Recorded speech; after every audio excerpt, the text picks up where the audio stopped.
All right, good morning, everyone. We are now in for session number 2 of today's day 5 of our Climate Action Summit. We're joined by Anirudh Jalan. Just getting a little bit of feedback, guys, so I'm just going to quickly test what's wrong with the sound.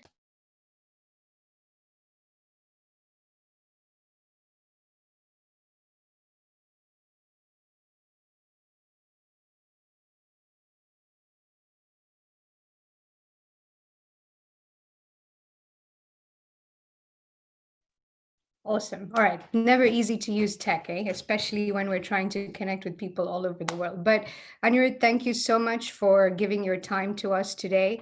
Um, for those of you who are watching, Anirudh is here to discuss Sustainable Goal 11, which is sustainable cities and communities.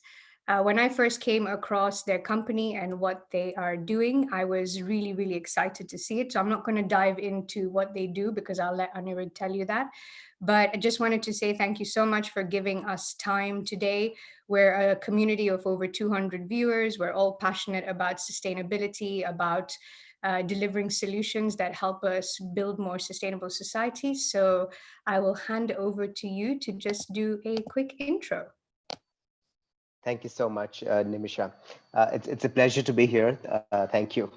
I'm in fact from Calcutta, India. I was born into a family which owned a tea plantation. So I have that connect with the UK. It's really then, around 2010, when I heard the term sustainability. It really came in from organizations like Greenpeace, Rainforest Alliance, et cetera, and really talking about sustainability more in the agri practice.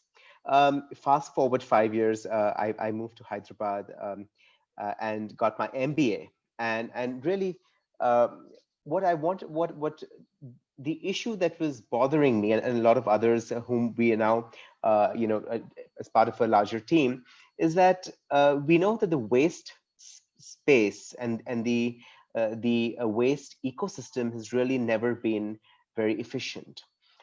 It's been a very offline, it's been a very segmented, very sort of disconnected space. And especially for India, it's been very, very stark. You've got a very large 95% of the workforce in the sustainability space, in the waste management space, is managed by the informal space, by the informal sector stakeholders, the waste pickers predominantly, who really, really have a terrible shot at, livelihood. And therefore, the kind of waste that is generated either from consumers or from businesses, we didn't find any traceable supply chains of that. And there was really no data for that, whether it's in Africa, whether it's in emerging markets like India.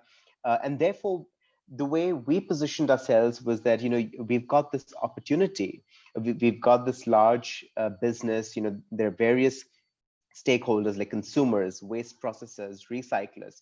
Can we use tech? Can we use digital interventions to connect these stakeholders? And without building any infrastructure ourselves, can we try to enable these stakeholders to do more recycling, to sort of have the vision of zero landfills, so zero marine pollution, by enabling transactions between these stakeholders by using a digital platform. So that's what sort of got us to give birth to Recykal. I think that's I think that's really exciting because I remember when I was doing my undergrad dissertation or like theses, and waste was something that predominantly would keep coming up as sort of an unaddressed issue when it came to sustainable development. And at that time, obviously, the SDGs didn't exist because I'm talking about 12 years ago. But even I used to see that we have so much innovation in technology and digitizing and platforming, but we've not extended that to resolving some of our most predominant societal challenges like waste. So I guess one of the first questions I was really keen to ask was, obviously you explained how the idea came up, but I always love to ask founders, what was that spark moment where you were like, right, that's it, I'm going to go after this and solve this problem? Yeah, so I think there wasn't one moment, but it was really three questions. The first question that was puzzling for us is that, as Indians or just as consumers all around the world, we never throw our newspapers. I mean, if you've been reading newspapers, you'll always stack them up neatly at some corner of your house, right? You might get 7 cents, a dollar at the end of the month, but you'll still do it. And probably even Bill Gates does that. So irrespective of income, you would not throw or dispose newspapers in an unsustainable manner, because there is awareness that there is a reverse logistics mechanism that can enable that pickup from you, or you can give it to someone and it's going to be recycled, right? And therefore, and there's also an incentive, whether it's a pound or whether it's a rupee, irrespective of your income, that is incentive enough for you to change consumer behavior. So that was one question. The second question was that the same example isn't true for plastics. Now, I know that in the UK and parts of the EU, you've got these reverse vending machines, and you've got deposit returns schemes which work, when you can give back plastics packaging. However, in most of the other parts of most of the world, really, there isn't any efficient reverse pickup mechanism for plastics. So in India, for instance, there is a very little incentive for someone to responsibly recycle plastics or PET bottles. And it's very cumbersome to kind of store them at your home. And it becomes more and more cumbersome when you talk about, say, dairy packaging. If you want to keep milk packets or milk bottles stored at home, it's pretty complex. You've got to wash them, et cetera, et cetera. And therefore, plastics, there's a very high incentive just to chuck them into the bin, right? And therefore, even though it's completely recyclable, even though there are recyclers willing to pay a big price for it, that doesn't happen. So this was question number two. Question number three was, what about e-waste? If I were to ask you, Nimisha, how many phones do you have at home lying in that drawer under your Oh, I desk? have a lot to say about e-waste. You shouldn't ask me that question. I think it's a crazy statistic. I mean, in my drawers, I've been very good in the last 9 months. I've been basically recycling phones that I don't use. But I do know there's a crazy statistic, like one person has between 3 to 7 phones lying around in their house that they change every year. And yeah, just don't get me started on this. I Yeah. have a lot to say. Absolutely, and I think that was the third question that we had, and I think that really goes back to our human psychology. I mean, we don't want to get rid of electronics, right? I mean, we've paid £500 for a phone, and you're not going to give it for £30, right? And you'll always live in that illusion that one day I'm going to use it, and it's that one day which never shows up, which will incentivize you to just keep hoarding e-waste. So therefore, these are the three questions. We could bottle these three questions into a bucket, and then we could, and then we asked ourselves, aha, this is a problem. Can we use incentives, and can we use digitization of incentives to change consumer behavior through awareness and through take back mechanisms? And can we ensure that this waste can be channelized to authorized channels? So that was our aha moment. I mean, we didn't see a lot of what we ended up doing. We could only see the first 40 miles that the headlights show you. But yeah, that's.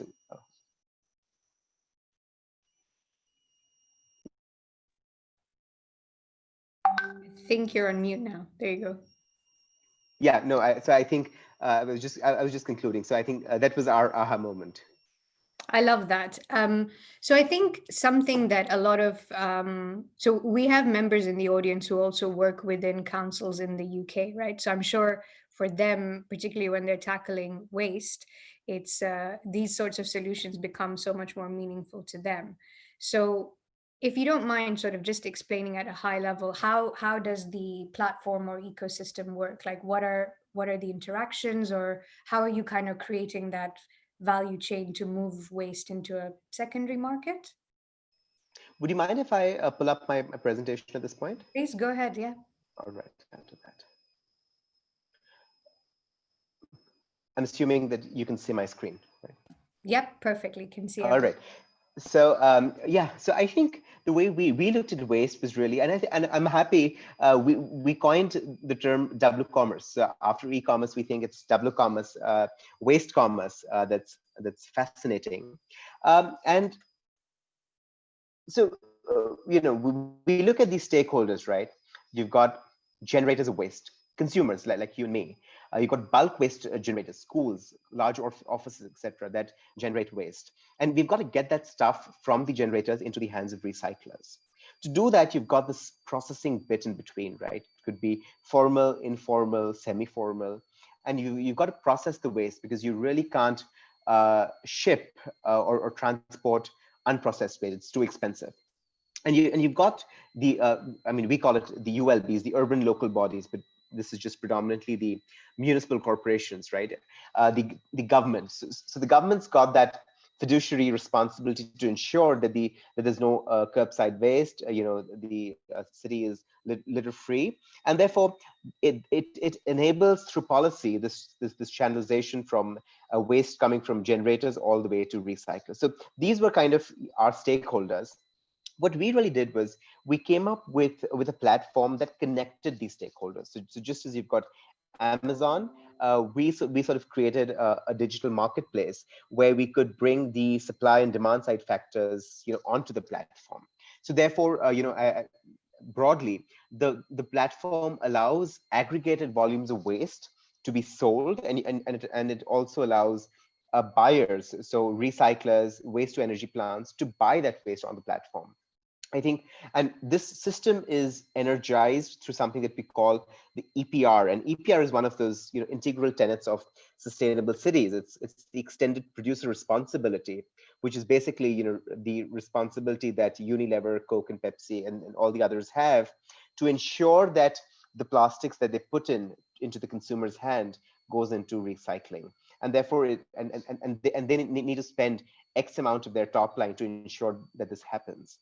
So, at a very, very broad level, we have five sort of solutions. One is a consumer platform, which we build awareness towards, right? So, basically, we reach out to schools, and we create awareness for students. We also enable the parents of students to schedule a pickup for their household waste. It could be paper, it could be plastics, and we give them the option to redeem those products against stationery, etc. So we do awareness campaigns, along with the United Nations UNDP programs in India through the webinar format now, and this is predominantly the consumer platform. The marketplace is something I discussed briefly. Just allowing the aggregated sellers to sell their waste.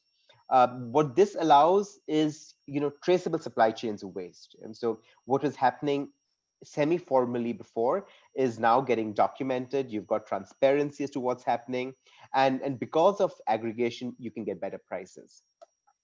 uh, smart center is another solution that is really worthwhile for emerging markets, so India, Indonesia, Philippines. This really digitizes the operations of waste centers, so waste collection centers. You've got these hyper local centers where waste pickers bring in household waste, but then that needs processing, it needs segregation, it needs some data enablement. So we provide that data enablement for these centers. Ultimately, it becomes a platform for data for the government. And finally, Nimisha, if you want me to kind of give a little background on the EPR platform, this is EPR, and how much time would you want me to spend on this? No, please tell us about it. I'm curious to hear about it too. All right, so EPR, or extended producer responsibility, is, so this has been around for a couple of years, I think in the UK for over a decade now. What this really allows brands to do, and by brands I mean producer brands, so Unilever, Danone, Coca-Cola, Pepsi, etc., Johnson and Johnson, any FMCG corporate which is selling products that is packaged with plastics, right? And the government realizes that it's these brands that have a large marketing outreach and spend, and therefore these might be the right folks to create the awareness for recycling, and should also by the polluter pay model, they should be the ones responsible for waste channelization. And therefore, EPR is really an expense for these brands. So for Unilever or Coca-Cola, they need to pay a couple $1 million every year, maybe $100 million as well in aggregation, to ensure that this waste channelization happens. And so what we do is we enable this waste channelization for brands. So, if I take an example, so we're working with Unilever in India, and let's say they sell packaging pan India. So we collect those category specific packaging from waste collection centers, from bulk waste generators, from consumers in these areas, and we channelize them to authorized recyclers. Now, the authorized is really, really important here, because you don't want these plastics to go into the informal sector where you don't know what really happens, or you have someone, a 10-year-old kid who's going to be burning this plastics, right? And that's what we need to curb. So the objective of EPR really is to bring in capital so that infrastructure is built up for waste processing. You need the infrastructure for waste processing, which will enable larger channelization volumes to enter responsible recycling. And I think this is something that has been really, really on the rise in terms of what's happening with EPR. So any smart city CEO, any mayor is no longer interested to know how much of waste is generated, but really interested to know what proportion of that waste is traced. How much of that waste, how much of those plastics is actually going into recycling rather than entering our oceans or the seas or landfills, right? I mean, that's what's a negative cost. And that's what we are trying to enable through data.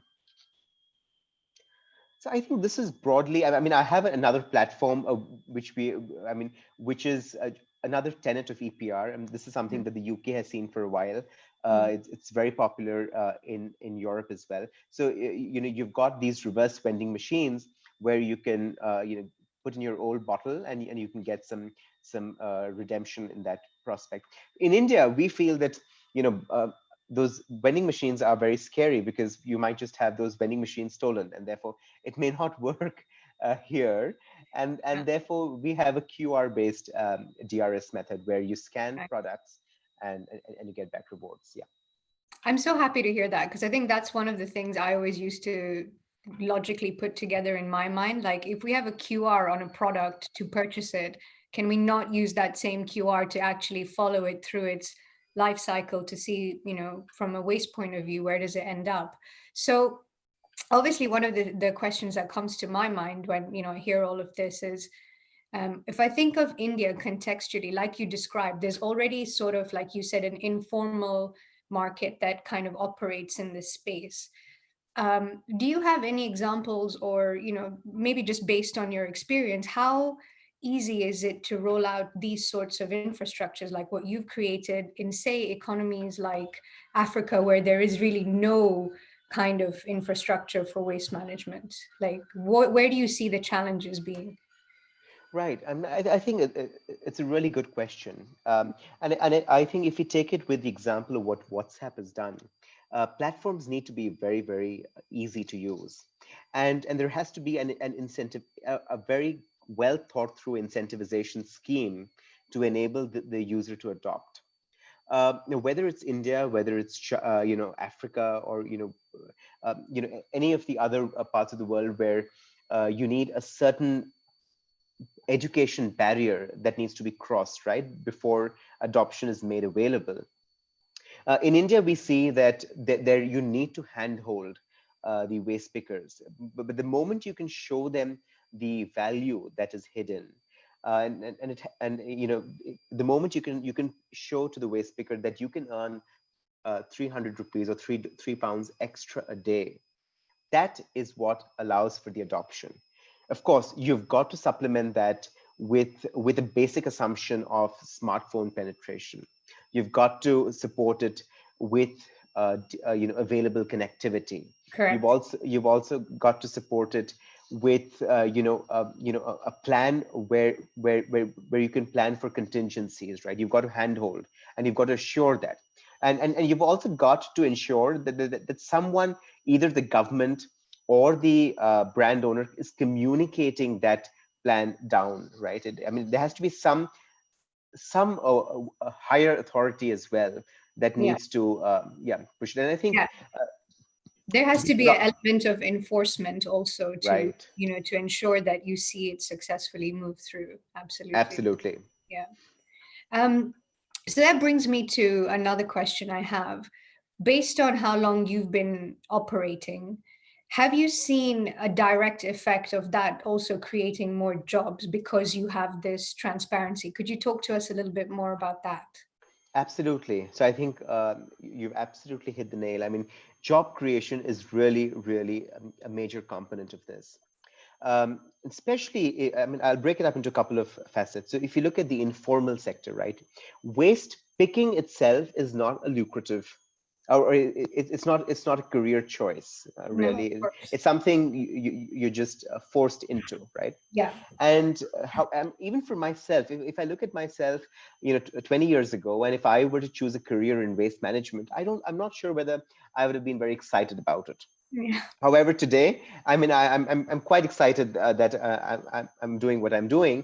so Yeah. i think so I think first of all, the job of waste collection and waste processing has a lot of room to be formalized. And I think, of course, the access towards formalization, the access towards a better life, the access towards better income is critical. But I think even beyond that, the moment you've got these large corporates who are willing to pay for waste channelization, it opens up this entire Pandora's box of new infrastructure that can be created. So today, for instance, if I'm someone with I've got some experience in waste management. Today, there is someone who can fund me, 5,000 or 8,000 pounds, and I can start a small business in waste processing.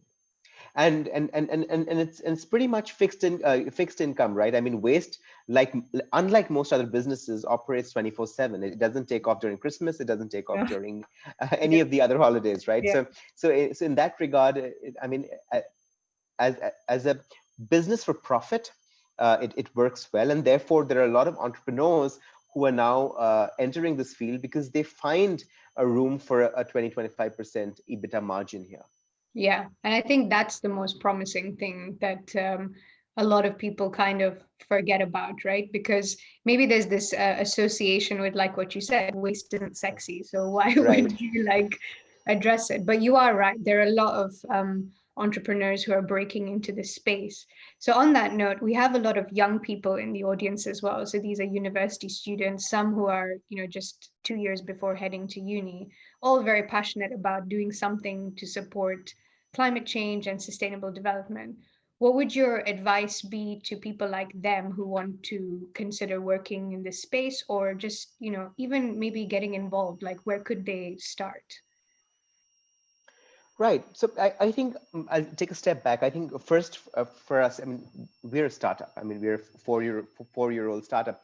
So I think for students, I would also say that if you're interested in sustainability, you should really validate your idea. And if it's a simple idea, test it quickly, test it at your campus, and see, base your feedback and get going.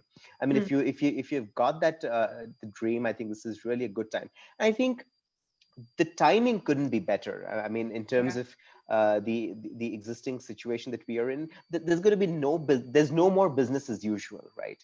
And yeah, and and and and, and that's very true for the circular economy as well. So I think if you've got a new idea, if you've got an interest in the space, you should definitely validate it. But you've got to, we should move very quickly with it.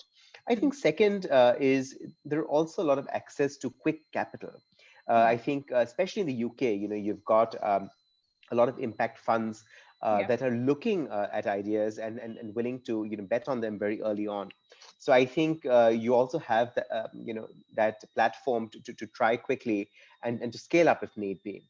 yeah, And I think third, it's a very exciting field, right? I mean, um, I think if we look at what happened at the Great Reset that the World Economic Forum also espoused, that there's a lot of change that's coming. Whether it's through conscious consumption, whether it's through circularity, whether it's through agility, and I think therefore there are a lot of opportunities that can be tapped at this point. Yeah.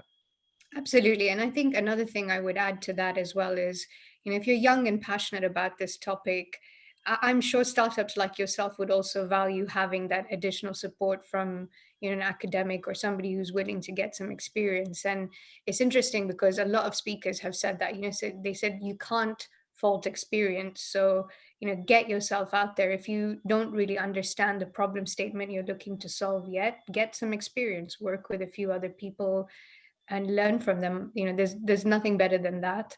But most importantly, yeah, you're 100% right. The time is now, and it's so ripe for the taking. And like you said, there is no business as usual. So, because so many things are going to change, effectively, a lot of systems and processes within which these things operate also have to change. So, yeah, I just think it's a fascinating, exciting, but yet urgent time for us to do things about this. So that brings me nicely on to my next question, which was, when we consider the UN Decade of Change and we talk about well, not we, I think we as a global society talk about, what we have to do in the next 10 years. From your perspective and also from your company's perspective, what is the roadmap for you in the next 10 years? Right. So I think one is more and more data enablement. So Right. we're still very early on in terms of really understanding and data analysis, right? I mean, we still haven't reached AI or big data here, and I think there's a lot of impact that data can create in this space. For instance, let's look at a housing community, say at Covent Garden, right? And today, if you can assess their consumption patterns, and you can study their waste generation patterns, and you can plot those that data on some basic algorithm, Mm-hmm. there's a lot of analyses that can go into insights, and there are a lot of proactive insights that you can provide groups of individuals with, which really have the capability of pivoting consumer behavior, right? I mean, in my housing community, if on average I am disposing my toothbrush in a particular way, for instance, that data is probably valuable to Colgate. But also that data can enable me and my larger community into maybe devising some collection drives for used toothbrushes, for instance. Or it could also allow me data into what are some other measures I could take in to kind of responsibly consume and recycle, right? So I think data is really the one critical aspect.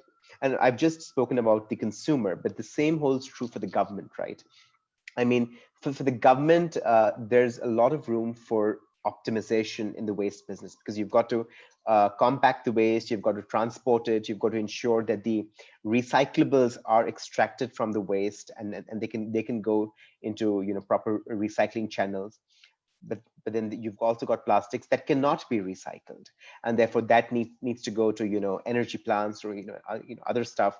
And therefore there's a lot of just operational optimization which is possible, and I think you need data for that. And I think we're still very early in terms of what we can do. I mean, a lot of people talk about putting the entire waste ecosystem on a blockchain, and that just takes it one step further, from the barcode or QR code scanning. But I think ultimately, the data flywheel effect is something, or larger pools of data, and especially when you can have more and more data interact with each other, that sort of a platform-led data will probably really be instrumental. I think the other aspect that I would be very bullish, and this is also very true for students, who are out there, is how do I, as an individual, quantify my fossil fuel impact? I mean, this is something a lot of companies have been trying to do, a lot of startups have been trying to do, and yet we don't have one single platform that enables us to do it well. But I think if there is someone who can guide me on a daily basis and tell me about my impact on the environment and just suggest simple changes to reduce my impact, I would be very happy to use that data. I see. It's funny you say that because we actually have a speaker on tomorrow who's the founder of a global community where they're actually adopting that model, where they're using data to integrate with consumer products in an interactive way, where when you purchase a product, you get actually a response saying, well, your product was associated with this much carbon emissions. But then the call to action is, so how would you like to offset it?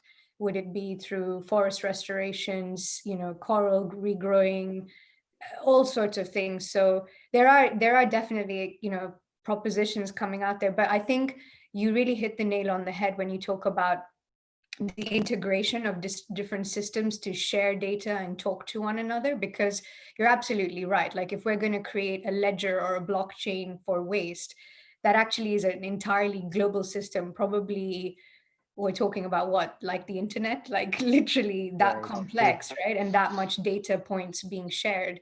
So actually on the subject of data, because you brought it up, right, there's a lot of kind of, I don't know if it's political or social debate, at least here in the West, right, around what do people do with our data, do we want to share our data, and all this kind of stuff. Now, I'm a tech enthusiast, so you know I don't have a problem with my data being used as long as it's being used for all the right reasons, like for example what you described.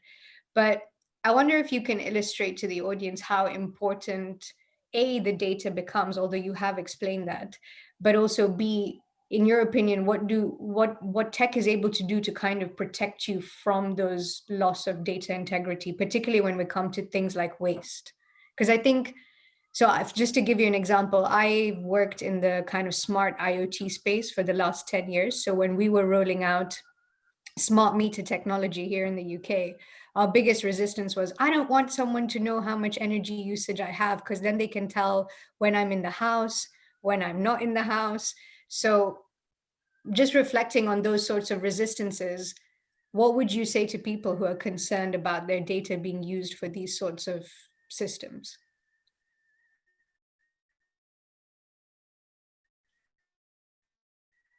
Oh, Right, and I don't think I have a very great answer to that. I think it's going to be a balance, right, going forward to come out with insights that are holistic and meaningful.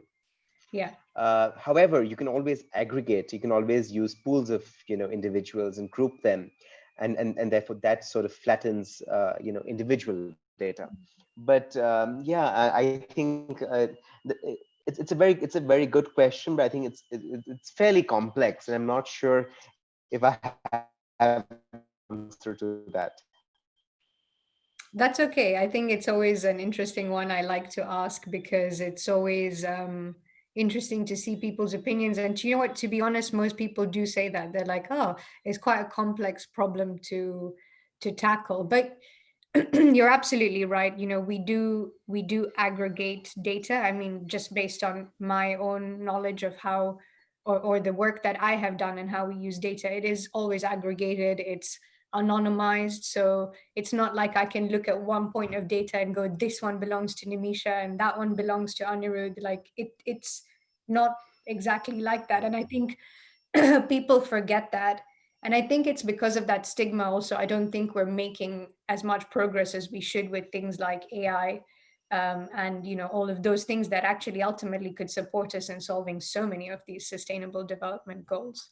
So thank you for sharing that. I think it's still an important discussion to have.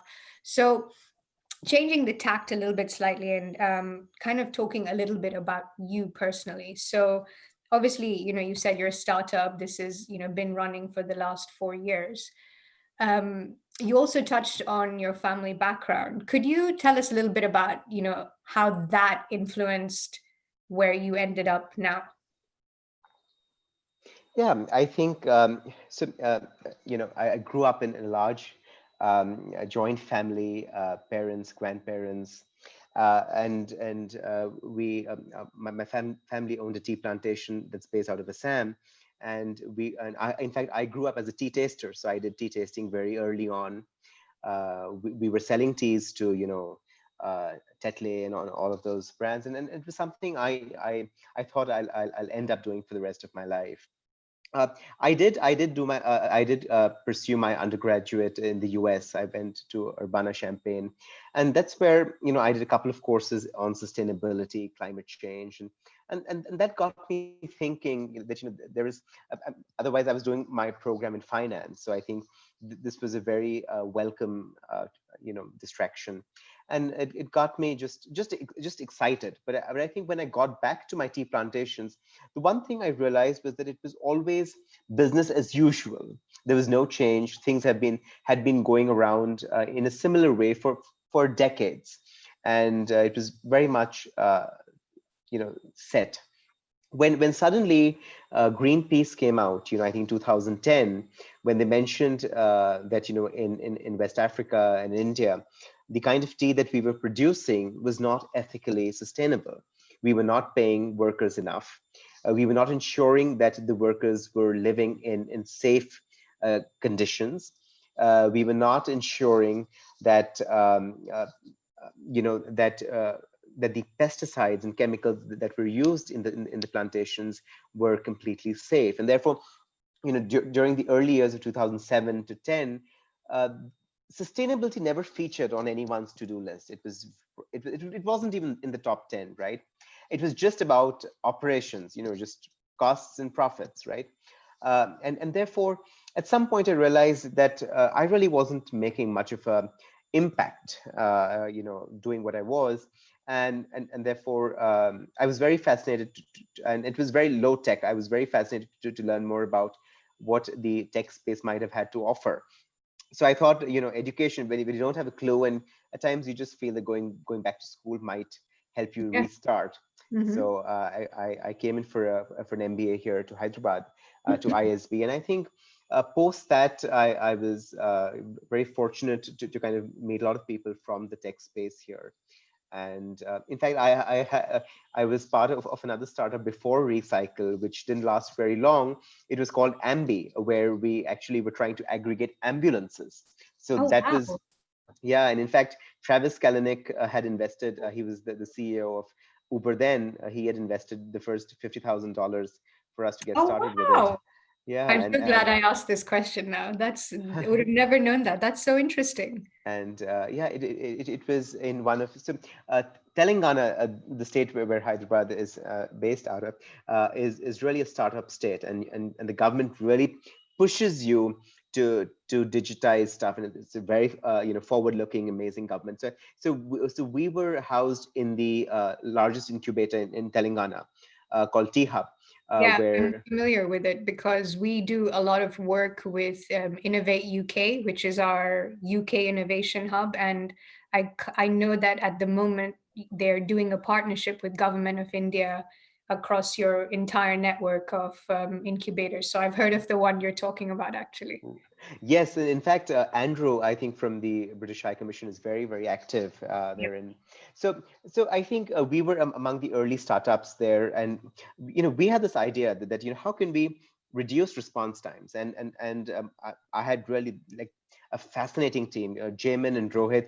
These were guys, working at Google Maps. Uh, in Ireland, US, and then they got back to Hyderabad, and they realized that there was someone who collapsed at the Google office, didn't get access to an ambulance. Right, it took 40 minutes for first response to arrive. Now, whether it was traffic, whether it was communication, language barriers, we don't know what it was, but it Right. took 40 minutes.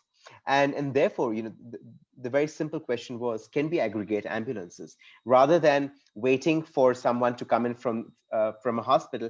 Can we get the closest ambulance indoors? And therefore, we created a platform to aggregate ambulances, and reduce response times.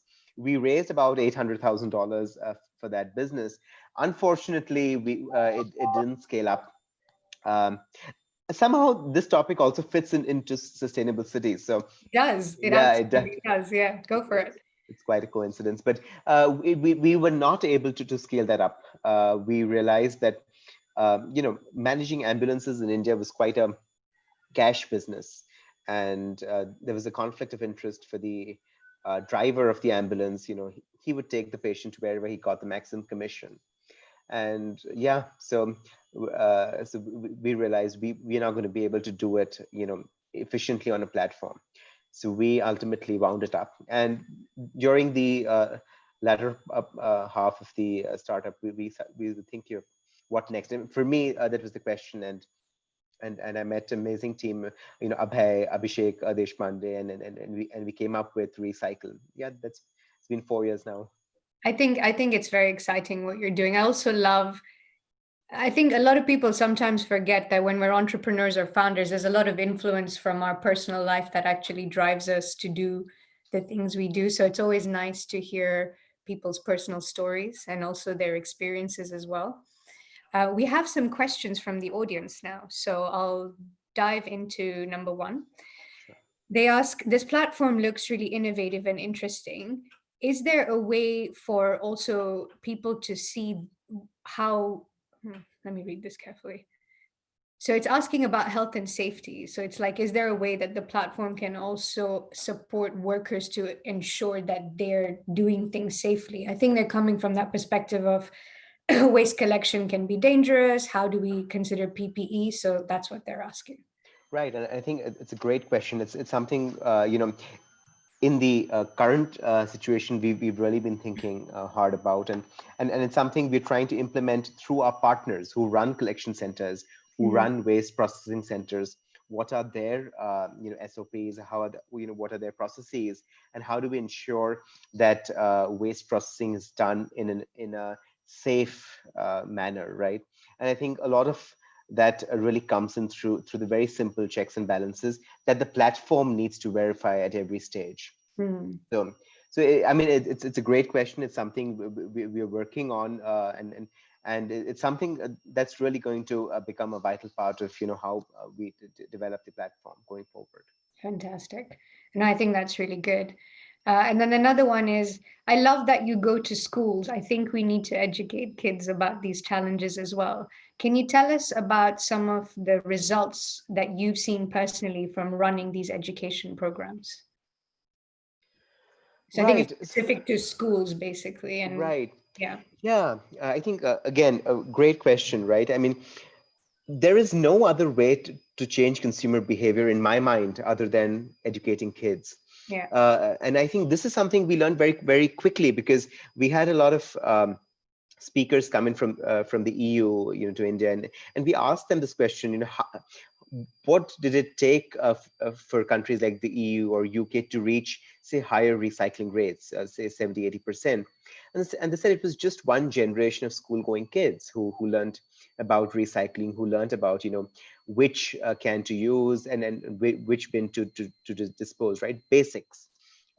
So we are at that juncture today. We are at 1990 for the UK, or we are at 1990 for the EU, right?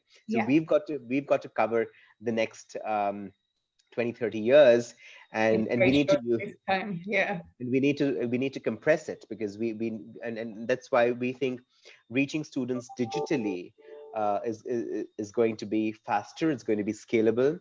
It's going to have its own limitations, right? You've got half of India which doesn't have access to Wi-Fi connectivity, but Mhm. then we've got to start somewhere.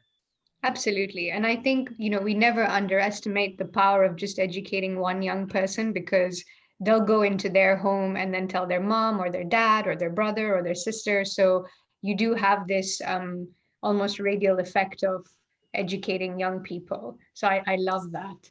I mean, I'm quite curious to like see some of those sessions or like sit in on them, just because I personally am very curious about how we can engage not young people like teenagers or 20-year-olds, but like the really young ones on these topics, because I think sometimes it can be quite overwhelming for them when you're kind of like, this is wrong and that is wrong and this is bad. And they're just like, Right. whoa, what is this? So, yeah, I'd definitely be interested to hear more about that. But I we think have, just to add, I think just to yeah, add, so I think for us, we also realized that just doing it as it was done traditionally, it wouldn't work. So therefore, we have Pratusha on our team who leads school campaigns. She was a radio jockey, so she was Oh, working wow. with the local, and we Yeah. realized that you need that passion, you need that Yeah. energy, and you need that commitment for change, which really connects with students, right? You don't want another professor coming and lecturing about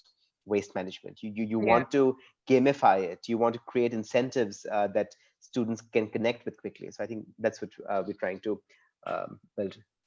Yeah, and I think I love that you said gamification because that I really believe is one of the ways forward into at least these young people's minds. Yeah, it'll be really interesting to see where you take that.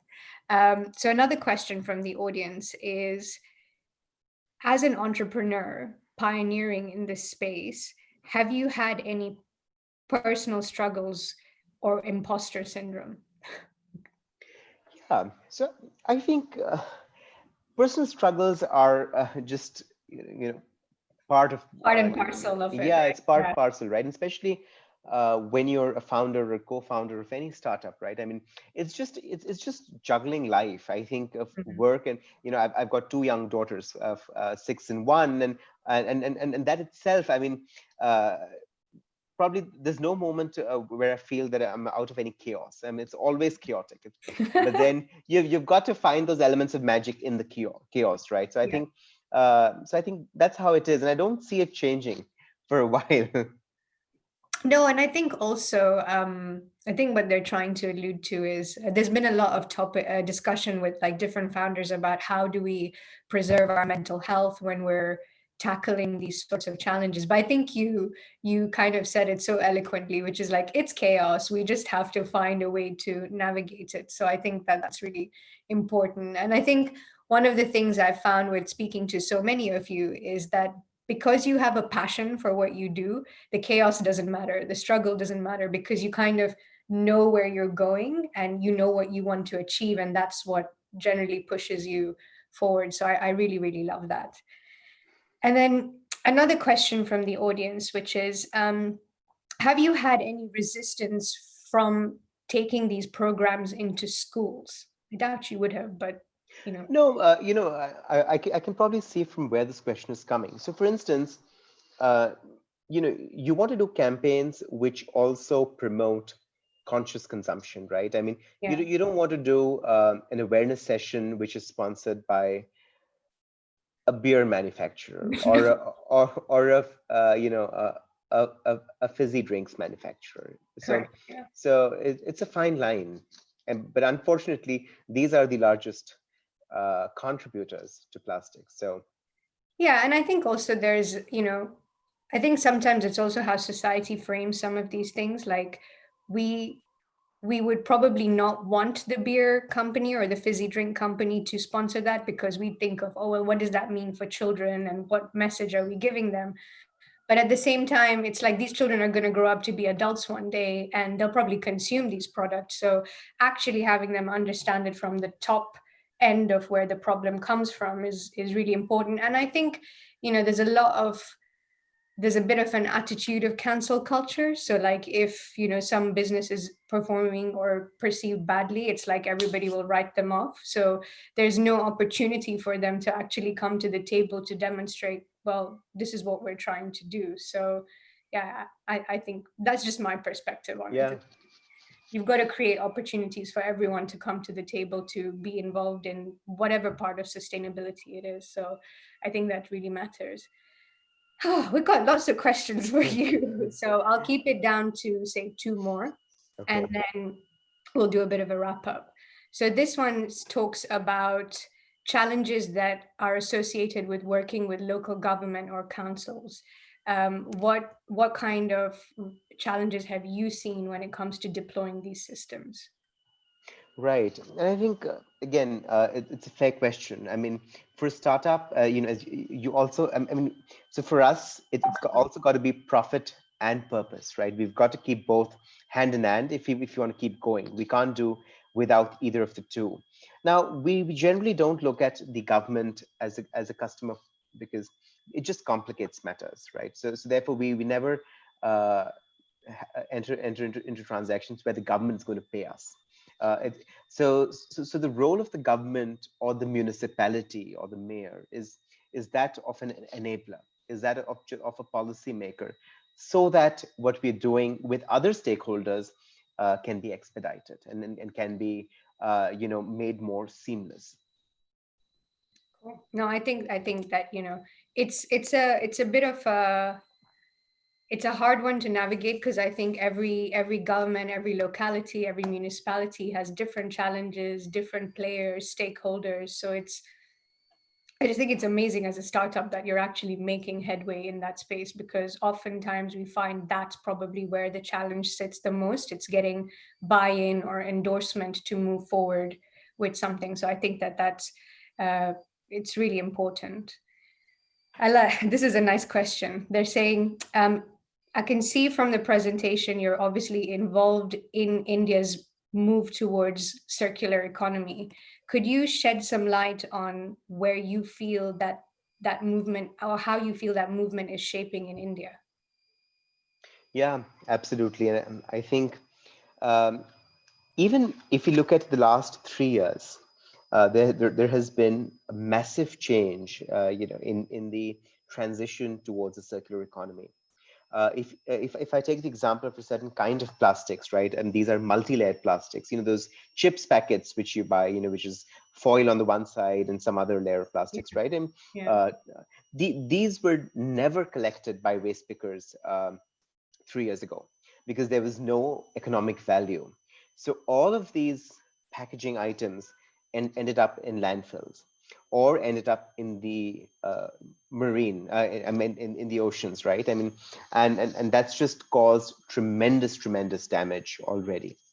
Now, because of producer brands coming in through EPR and paying for channelization of such waste or such harder to recycle plastics. Today, we are able to communicate the incentives to the waste picker.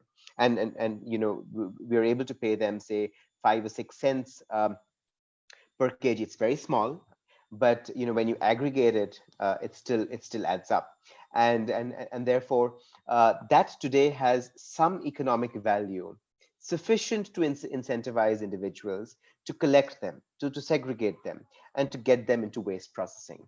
So today, instead of going into the oceans and landfills, it's going into road constructions.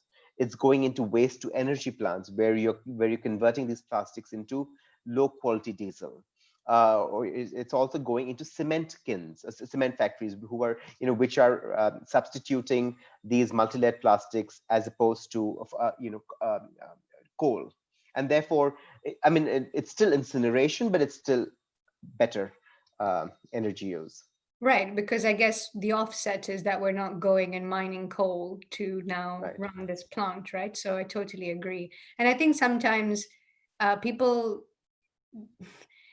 there's this general thing about trying to apply what's done in the West across the rest of the globe. And you kind of have to shake people out of that a little bit and go, what works here doesn't always work there. Because, like you so well said, sometimes the infrastructure doesn't exist. Sometimes it's just not cost effective for that local economy to adopt, something that's so much more expensive for them. So, yeah, but I have a friend who lives in Mumbai who they basically recycle metal and plastic. And he has been telling me so much about how the industry grows year on year, compared to where they were almost 15 years ago. So that's really promising to see. And one more question from me, which is, do you feel like the government's position on waste in India has changed vastly? Yes, it has, and I think it's also grown from that almost being pushed to the corner, right? I mean that you've got to do something, and Yeah. and therefore we've got a very forward-looking EPR policy. In fact, the guidelines were just out last week, and there's also a very prominent shift towards transparency and traceability of waste, and therefore uh, that's what keeps us awake at night, because we see great potential for digital platforms which can be adopted easily, which can bring down the economy, the costs for all the stakeholders going forward. Fantastic. So, one last question from the audience. I know who this is. They're like, this is phenomenal. How open are you as a startup to explore partnerships with other geographies or regions to basically roll out your platform? Mhm. Right. So as a platform, we really not we're very agnostic to the geography, right? Right. And therefore, if the problem statement is similar, we are definitely happy to discuss further. Of course, we do feel or we do believe that emerging markets, which sort of mirror the problems of India, Yeah. might be easier contenders, because we've got an informal sector, we've got an infrastructure problem, etc., right? So problems are similar, Mm. and therefore they might work faster, but you never know. No, absolutely. And I think just because I've kind of sat behind development of tech quite a bit, the minute your situational context changes, the tech has to change as well, or certain Right. ways you do it. So I can completely appreciate why at this point in time you'd only want it to be mirroring the same context, so it's just easier to roll out. But yeah, I think if you did, that would be so, so good, because a lot of speakers, especially those who operate business in Africa, have said multiple times on their talks that waste is a big, big problem out there, and there's really no way to dispose it. So yeah, I think I hope this person reaches out to you. So on that topic, where can they reach out to you? And what does Recycle need from this audience, or is there any ask you have of any of us? Uh, uh, I would love to know, maybe interesting ways in which you recycle your household waste, in innovative home solutions, or what marketing works for you to bring about that change in consumer behavior. Hmm. So I think stories would work, and I think I'm definitely reachable. And Nimisha, I'm happy to. You can share my Sure. email ID Yeah. with. With the whole community. Yeah, Yes, I'll do that that. works No problem. absolutely. Um, I go on, go on. I was actually my wife designs furniture for kids, and she'd taken part at the London Design Festival, I think, a couple of years ago, Oh, wow. and I met with a couple of very interesting startup not startup we are startups in London who were designing furniture with recycled plastics, recycled paper, which was nice to see. I'm Mm. not sure at scale how that works out, but I think any step that brings us closer to circularity, I think, is meaningful today. Absolutely. I think that's one of my philosophies is circularity, not, a linear sort of Right. approach. I mean, one of the things that influences my thinking a lot is around obviously what the Ellen MacArthur Foundation have done for circularity, but also what a lot of deep thinkers also talk about, system thinking. So, like, really addressing when you create a product from cradle to grave, do you really think about the hands it's going to go through? Even when somebody stops consuming it, what happens to it after that? So, the circularity and system thinking are kind of my core tenets when I work with founders and startups to say, okay, how are we gonna evolve or pivot your business to be more sustainable? So I'm really happy that you said that as well. Um, so I think that kind of brings us to the end of the chat. One thing I did want that I ask all the speakers is, what is your hope for young people who want to get involved with this whole sustainability movement? I think it's the right time to voice what you want to do, and really find a group that you can connect with on your ideology and take it further, because there are a lot of people who have now who are very vocal about what they want to do in terms of their their practices which they think are sustainable. And I think sustainability can mean so many things to so many people, and therefore and there is no one perfect answer. So I think it's great for young folks to kind of reach out to others, become sustainability influencers, so to say.